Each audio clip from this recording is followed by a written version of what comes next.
नमस्कार मित्रों, स्वागत है आपका एक बार फिर आपके अपने YouTube चैनल अथर्व एकेडमी में। दोस्तों, ये हमारी दिल्ली पुलिस कांस्टेबल के लिए प्रैक्टिस सेट की 19 क्लास है, जिसके अंतर्गत हम देखेंगे करंट अफेयर, साइंस, कंप्यूटर एवं जीके जीएस के कुछ काफी महत्वपूर्ण प्रश्नों को। तो वीडियो को पूरा जरूर देखिएगा। और इसके पहले की 18 वीडियोज आपको चैनल की प्ले में देखने को मिल जाएंगी, तो एक बार चैनल की प्ले में जाकर उन वीडियो को भी आप जरूर देखिएगा। आज की क्लास का पहला प्रश्न है, झूलती मीनार निम्नलिखित में से किस स्थान पर स्थित है? तो याद रखिएगा, झूलती मीनार अहमदाबाद में स्थित है, तो ऑप्शन नंबर डी इसका सही जवाब होगा। अगला प्रश्न है, चाय की खेती हो सकती है, पूछा गया है चाय की खेती कहां हो सकती है। ऑप्शन दिया गया है पर्वत पर, पठार पर, पर्वतीय घाटी पर या पहाड़ी ढाल पर। तो याद रखिएगा, चाय की खेती पहाड़ी ढाल पर की जाती है, तो ऑप्शन नंबर डी इसका सही जवाब होगा। अगला प्रश्न है, भारतीय रिजर्व बैंक यानी कि आरबीआई के प्रतीक चिन्ह पर कौन सा पशु अंकित है? ऑप्शन है शेर, बाघ, तेंदुआ या हाथी। तो याद रखिएगा, आरबीआई के मोनो पर या प्रतीक चिन्ह पर पहले शेर का चित्र अंकित किया जाता था, लेकिन उसे चेंज करके बाघ कर दिया गया है, तो ऑप्शन नंबर 20 का सही जवाब होगा। इसके अलावा ताड़ का पेड़ भी याद रखिएगा, आरबीआई के प्रतीक चिन्ह पर बाघ एवं ताड़ के पेड़ की आकृति बनी होती है। अगला प्रश्न है, भारतीय संविधान भारत का वर्णन किस रूप में करता है? तो याद रखिएगा, भारतीय संविधान भारत का वर्णन राज्यों के संघ के रूप में करता है, तो ऑप्शन नंबर ए इसका सही जवाब होगा।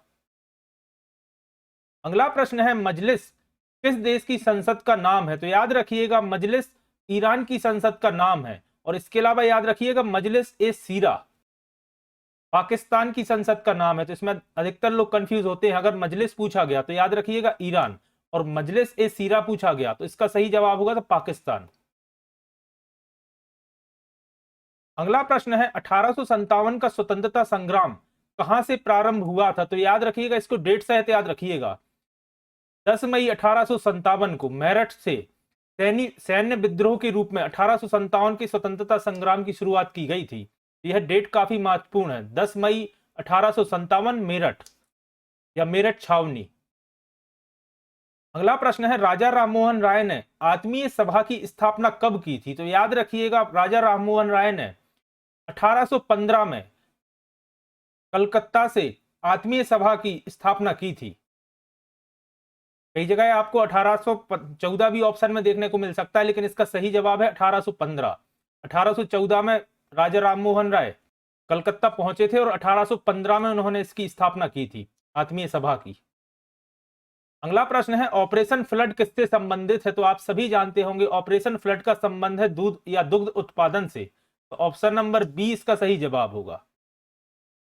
अगला प्रश्न है, सौर परिवार का सबसे बड़ा ग्रह कौन है? तो आप सभी जानते हैं, जुपिटर यानी कि बृहस्पति सौर परिवार का या सोलर सिस्टम का सबसे बड़ा ग्रह है। अगला प्रश्न है, हमारा राष्ट्रगान पहली बार कब और कहां गाया गया था? तो याद रखिएगा, 27 दिसंबर 1911 में रविंद्रनाथ टैगोर ने कलकत्ता में हमारा राष्ट्रगान गाया था सबसे पहली बार। इसके अलावा डेट याद रखिएगा, 24 जनवरी 1950 को संविधान सभा द्वारा मंजूरी दी गई थी अपने राष्ट्रगान के लिए, या संविधान सभा द्वारा अपनाया गया था 24 जनवरी 1950 को, और 27 दिसंबर 1911 को पहली बार कलकत्ता में रविंद्रनाथ टैगोर ने गाया था। अगला प्रश्न है, पहला भारतीय कमांडर इन चीफ कौन था या कौन बने थे? तो याद रखिएगा, जनरल के एस करियप्पा 15 जनवरी 1948 को भारत के पहले कमांडर इन चीफ बने थे। और यह सभी प्रश्न दोस्तों काफी महत्वपूर्ण हैं, तो वीडियो को पूरा जरूर देखिएगा। अगला प्रश्न है, मुगल साम्राज्य की स्थापना किसने की थी? तो आप सभी जानते हैं, पानीपत की पहली लड़ाई में 1526 में मुगल बादशाह बाबर ने इब्राहिम लोधी को हराकर मुगल साम्राज्य की स्थापना की थी। इससे यह डेट भी याद रखिएगा, 1526 में पानीपत का पहला युद्ध हुआ था बाबर और इब्राहिम लोधी के बीच, और बाबर ने इब्राहिम लोधी को हरा के मुगल साम्राज्य की स्थापना की थी। अगला प्रश्न है, अंकोर वाट मंदिर कहां स्थित है? तो अंकोर वाट मंदिर दोस्तों कंबोडिया में स्थित है, तो ऑप्शन नंबर सी इसका सही जवाब होगा। अगला प्रश्न है, बोरलॉग पुरस्कार किस क्षेत्र में दिया जाता है? तो कृषि एवं कृषि के अनुसंधान के क्षेत्र में बोरलॉग पुरस्कार दिया जाता है, तो ऑप्शन नंबर ए इसका सही जवाब है। अगला प्रश्न है, भारत में पंचायती राज प्रणाली कब शुरू की गई? दोस्तों पंचायती राज प्रणाली से काफी प्रश्न पूछे जाते हैं एग्जाम में, तो याद रखिएगा 2 अक्टूबर 1959 में राजस्थान के नागौर के बगधरी गांव से, नाम भी याद रखिएगा, नागौर के बगधरी गांव से जवाहरलाल नेहरू ने सबसे पहले भारत में पंचायती राज प्रणाली की शुरुआत की थी। 2 अक्टूबर 1959, नागौर बगधरी गांव, यह राजस्थान में आता है, जवाहरलाल नेहरू ने। इसके अलावा याद रखिएगा 73वें संविधान संशोधन के तहत अधिनियम 1992 में पंचायती राज प्रणाली को पारित किया गया था और 24 अप्रैल 1993 को इसे लागू किया गया था। तो यह दोनों डेटे भी काफी महत्वपूर्ण है। 73वां संविधान संशोधन 1992 को पारित किया गया, 24 अप्रैल 1993 को इसे लागू किया गया था। अगला प्रश्न है, राज्यों के मुख्यमंत्री, तो याद रखिएगा यह काफी महत्वपूर्ण प्रश्न है। मुख्यमंत्री एवं प्रधानमंत्री नियुक्त किए जाते हैं, तो ऑप्शन नंबर ए इसका सही जवाब होगा। प्रधानमंत्री एक सांसद के रूप में निर्वाचित किया जाता है, लेकिन उसकी नियुक्ति राष्ट्रपति द्वारा की जाती है, तो इसका सही जवाब होता है नियुक्त किए जाते हैं। प्रधानमंत्री को राष्ट्रपति करता है, मुख्यमंत्री को करता है राज्यपाल नियुक्त, याद रखिएगा। अगला प्रश्न है, मुख्यमंत्री की नियुक्ति किसके द्वारा की जाती है? तो जैसा कि अभी अपन ने डिस्कस किया, मुख्यमंत्री की नियुक्ति राज्यपाल द्वारा की जाती है, प्रधानमंत्री की राष्ट्रपति द्वारा। अगला प्रश्न है, मुख्यमंत्री की नियुक्ति संविधान के किस अनुच्छेद के तहत की जाती है?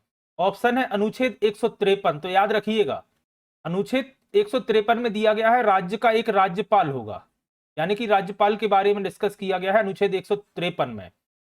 और मुख्यमंत्री की नियुक्ति के बारे में दिया गया है अनुच्छेद 164 में, कि अनुच्छेद 164 के अनुसार राज्य का एक मुख्यमंत्री होगा और उसका एक मंत्री परिषद होगा, जिसकी नियुक्ति राज्यपाल द्वारा की जाएगी मुख्यमंत्री की, और मुख्यमंत्री की सलाह पर मंत्री परिषद की या मंत्रिमंडल की नियुक्ति राज्यपाल करेगा। 165 में दिया गया है राज्य का एक महाधिवक्ता होगा, तो यह भी याद रखिएगा, राज्यपाल 153, मुख्यमंत्री 164 और महाधिवक्ता 165। इसके अलावा एक और याद रखिएगा 75वें में दिया गया है अनुच्छेद 75 में कि देश का एक प्रधानमंत्री होगा और जिसकी नियुक्ति राष्ट्रपति द्वारा की जाएगी, तो अनुच्छेद 75 भी याद रखिएगा। इसके अलावा याद रखिएगा अनुच्छेद 154 में दिया गया है राज्य की कार्यकारी शक्तियां राज्यपाल में निहित होंगी। 153 में राज्यपाल की नियुक्ति हुई और 154 में उनकी शक्तियों के बारे में बताया गया कि राज्य की कार्यकारी शक्तियां राज्यपाल के पास निहित होंगी। अगला प्रश्न है, निम्नलिखित में से विश्व की सबसे बड़ी झील कौन सी है? तो आप सभी जानते होंगे कैस्पियन सागर झील विश्व की सबसे बड़ी झील है। और अगर आपसे मीठे पानी की सबसे बड़ी झील पूछी जाए तो याद रखिएगा सुपीरियर झील मीठे पानी की सबसे बड़ी झील है। अगला प्रश्न है, ईस्ट इंडिया कंपनी के नेतृत्व में रॉबर्ट क्लाइव का उत्तराधिकारी निम्नलिखित में से कौन होगा? तो याद रखिएगा रॉबर्ट क्लाइव का उत्तराधिकारी था हेस्टिंग्स या लॉर्ड हेस्टिंग्स, तो ऑप्शन नंबर सी इसका सही जवाब होगा। अगला प्रश्न है, आदर्श गैस की ऊर्जा आधारित किसमें होती है? दोस्तों विज्ञान का प्रश्न है और याद रखिएगा आदर्श गैस की ऊर्जा तापमान पर आधारित होती है, तो ऑप्शन नंबर सी इसका सही जवाब होगा। अगला प्रश्न है, पेट्रोलियम की गुणवत्ता किसमें प्रदर्शित की जाती है? तो इसमें प्रश्न में पूछा गया है पेट्रोलियम की, इसके अलावा प्रश्न पेट्रोल की भी पूछा जाता है, तो याद रखिएगा इनकी गुणवत्ता ऑक्टेन नंबर में प्रदर्शित की जाती है, तो ऑप्शन नंबर सी इसका सही जवाब होगा, ऑक्टेन नंबर। पेट्रोलियम पूछे तब भी ऑक्टेन नंबर, अगर सिर्फ पेट्रोल पूछे तब भी ऑक्टेन नंबर। अगला प्रश्न है, एक पादप कोशिका जंतु कोशिका से अनुपस्थित में भिन्न होती है, तो याद रखिएगा यह होती है सेट्रियोल्स, इसका सही जवाब। अगला प्रश्न है, पूर्ण पुष्प में क्या पाया जाता है या पूर्ण पुष्प में पाया जाता है? तो याद रखिएगा पूर्ण पुष्प में पाया जाता है बाह्य दलपुंज, उमंग तथा जायंग, तो ऑप्शन नंबर 20 का सही जवाब होगा, बाह्य दलपुंज, उमंग तथा जायांग। अगला प्रश्न है, दूध क्यों जमता है? तो दोस्तों लैक्टोज के किण्वन के कारण दूध जमता है, तो ऑप्शन नंबर ए इसका सही जवाब है। अगला प्रश्न है, मानव शरीर की कौन सी ग्रंथि मास्टर ग्रंथि कहलाती है? तो आप सभी जानते हैं पिट्यूटरी ग्रंथि या पिट्यूटरी ग्लैंड शरीर की मास्टर ग्रंथि कहलाती है? तो ऑप्शन नंबर सी इसका सही जवाब होगा। अगला प्रश्न है, रिएक्टर स्केल का प्रयोग कहां होता है? तो याद रखिएगा, रिएक्टर स्केल का प्रयोग होता है भूकंप की तीव्रता मापने की यूनिट के तौर पर। और इसके अलावा याद रखिएगा, सीज्मोग्राफ उपकरण का उपयोग होता है। सीज्मोग्राफ उपकरण से रिएक्टर स्केल पर भूकंप की तीव्रता मापी जाती है। द्रव्य का घनत्व मापा जाता है हाइड्रोमीटर से। वायु की गति मापी जाती है एनीमोमीटर से। और वायु की नमी मापी जाती है हाइग्रोमीटर से। तो इसमें कंफ्यूज मत होना, घनत्व हाइड्रो और वायु की नमी हाइग्रो। और वायु की नमी की जगह आपको ऑप्शन में आर्द्रता भी पूछी जा सकती है, या वायु में पानी की मात्रा, इस तरह से ही पूछा जा सकता है। तो याद रखिएगा हाइग्रोमीटर।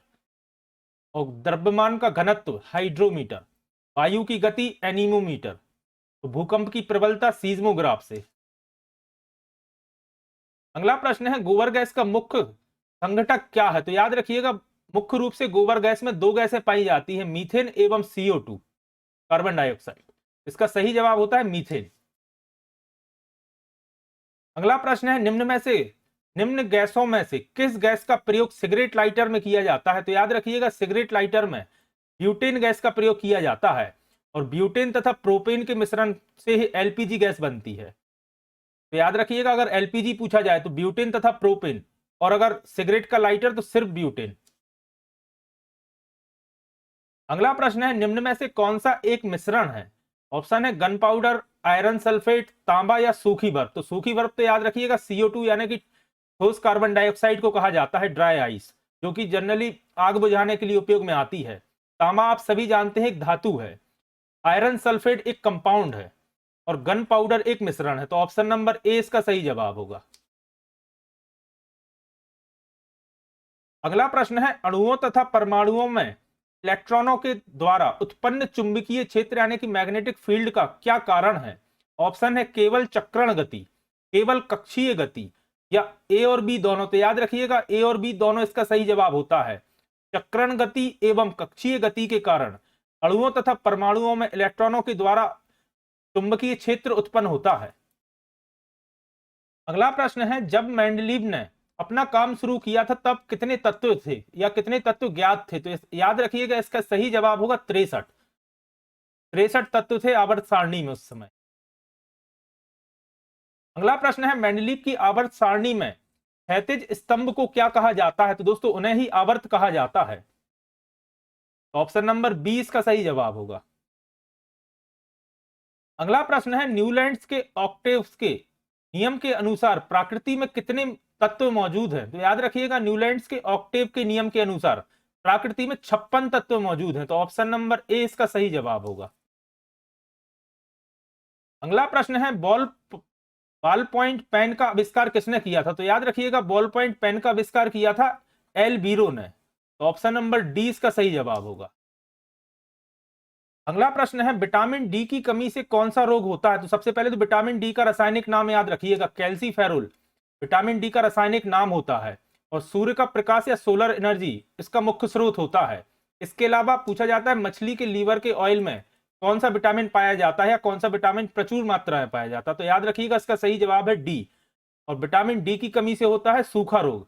तो सूखा रोग को ही रिकेट्स कहा जाता है। कई बार आपको एग्जाम में रिकेट्स देखने को भी मिल सकता है और सूखा रोग भी, तो दोनों के नाम याद रखिएगा। पोलियो आप सभी जानते हैं वायरस के कारण होता है। स्कर्वी होता है विटामिन सी की कमी के कारण। विटामिन सी का रासायनिक नाम होता है एस्कॉर्बिक एसिड और आंवला इसका मुख्य स्रोत होता है। और घेंगा यानी कि ग्वाइटर आप सभी जानते हैं आयोडीन की कमी के कारण होता है। विटामिन डी याद रखिएगा, जो प्रश्न में पूछा गया था, इसके कारण सूखा रोग होता है और रिकेट्स होता है इसकी कमी के कारण। इसके अलावा याद रखिएगा, नाइट ब्लाइंडनेस या रतौंधी विटामिन ए की कमी के कारण होता है। और एक प्रश्न और पूछा जाता है कि मनुष्य की आंखों के लिए सबसे महत्वपूर्ण विटामिन कौन सा है? तो याद रखिएगा, विटामिन ए। और गाजर इसका मुख्य स्रोत होता है। और रेटिनॉल इसका रासायनिक नाम है। विटामिन से दोस्तों अधिकतर प्रश्न पूछे जाते हैं, याद रखिएगा, विज्ञान वाले पोर्शन में। फिर अगला प्रश्न है, एंजाइम क्या होते हैं? तो याद रखिएगा, एंजाइम्स होते हैं प्रोटीन। तो ऑप्शन नंबर 20 का सही जवाब होगा। अगला प्रश्न है, विटामिन B12 में कौन सी धातु का आयन विद्यमान होता है? तो याद रखिएगा इसका सही जवाब होगा कोबाल्ट। यह प्रश्न इस तरह भी पूछा जाता है, कोबाल्ट किस विटामिन में पाया जाता है? तो उसका सही जवाब होगा B12। और याद रखिएगा कोबालमीन इसका रासायनिक नाम है, विटामिन B12 का। अगला प्रश्न है चेचक होने का क्या कारण है? तो याद रखिएगा सबसे पहले तो एक प्रश्न पूछा जाता है कि पहला टीका कब बना था या किसने बनाया था? तो याद रखिएगा एडवर्ड जेनर ने।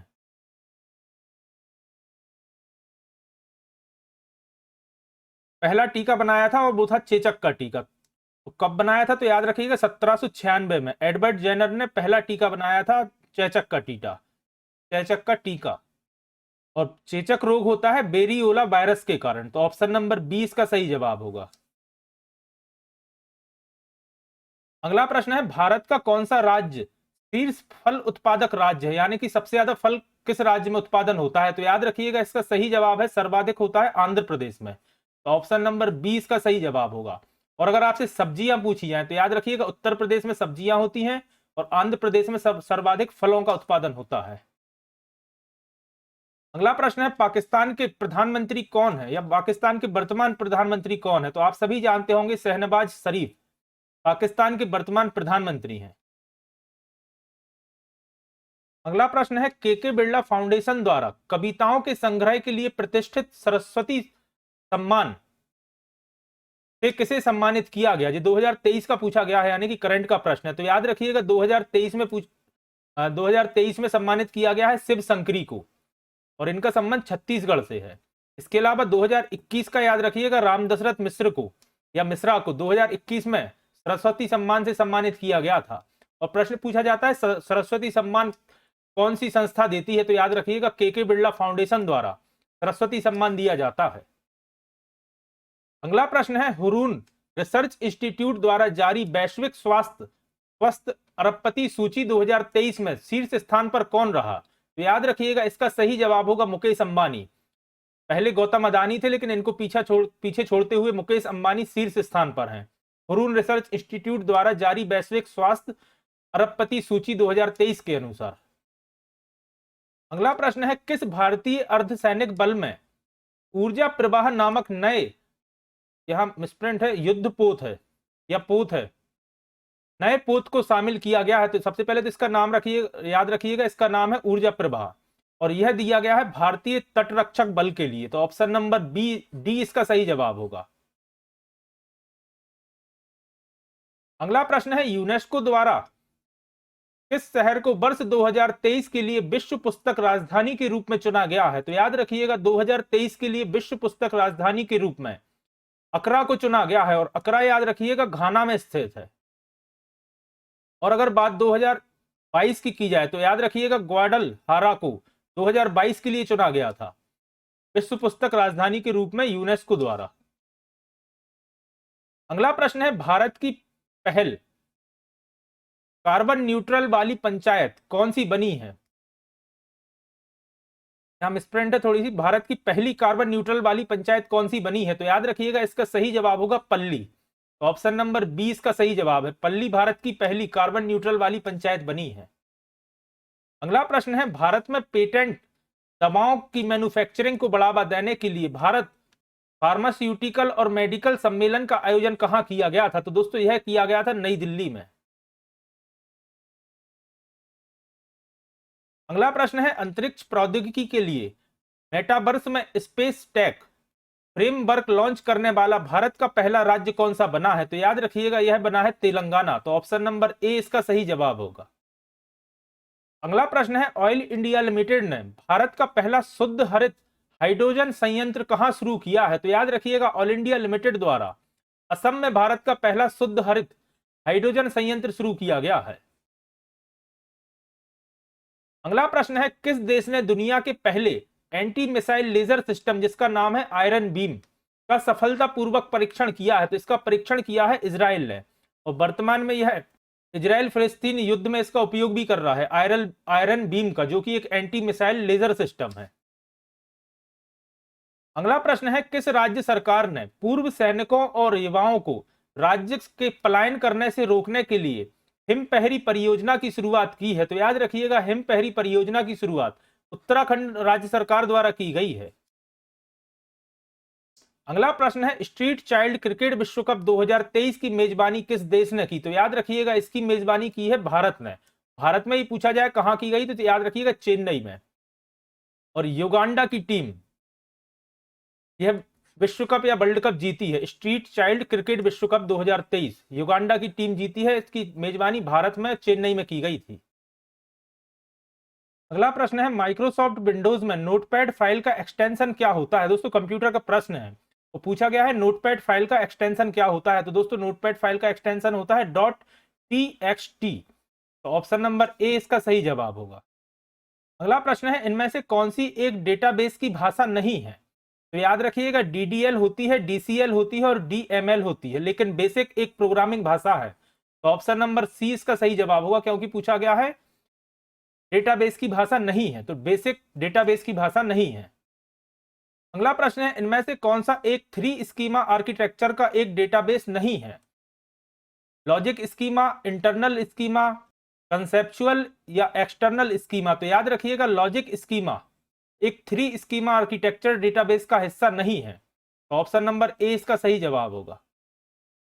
अगला प्रश्न है, डीबीएमएस में ट्रिगर क्या होता है? तो याद रखिएगा ट्रिगर एक रूल बुक या एक प्रोसीजर होता है। तो ऑप्शन नंबर बी इसका सही जवाब होगा, स्टोर्ड प्रोसीजर, या आपको ऑप्शन में स्टोर्ड रूल भी देखने को मिल सकता है। तो याद रखिएगा दोनों एक ही चीज है, स्टोर्ड प्रोसीजर या स्टोर्ड रूल, डीबीएमएस में ट्रिगर।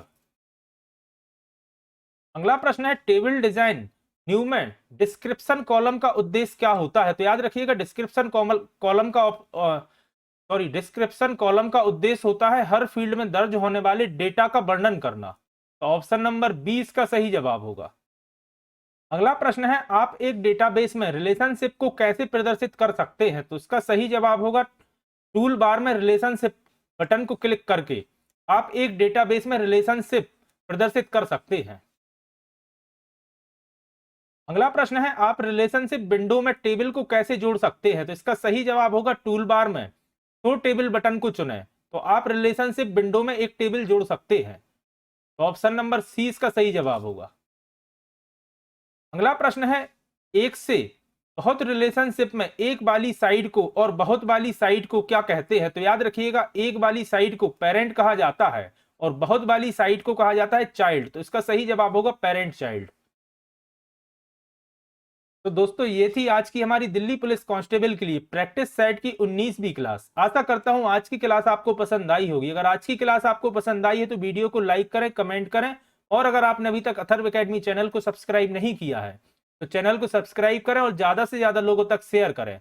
और इसके अलावा दोस्तों अगर आपने पहले की 18 वीडियोस या 8 से 10 मैंने कंप्यूटर के प्रैक्टिस सेट की वीडियोस एवं पूरे साल की करंट अफेयर की वीडियो भी चैनल की प्लेलिस्ट में डाल रखी है, तो अगर आपने वह वीडियोस नहीं देखी है तो चैनल की प्लेलिस्ट में जाकर एक बार उन वीडियो को भी आप जरूर देखिएगा। जल्दी ही फिर मिलता हूं अपनी अगली क्लास के साथ। धन्यवाद दोस्तों।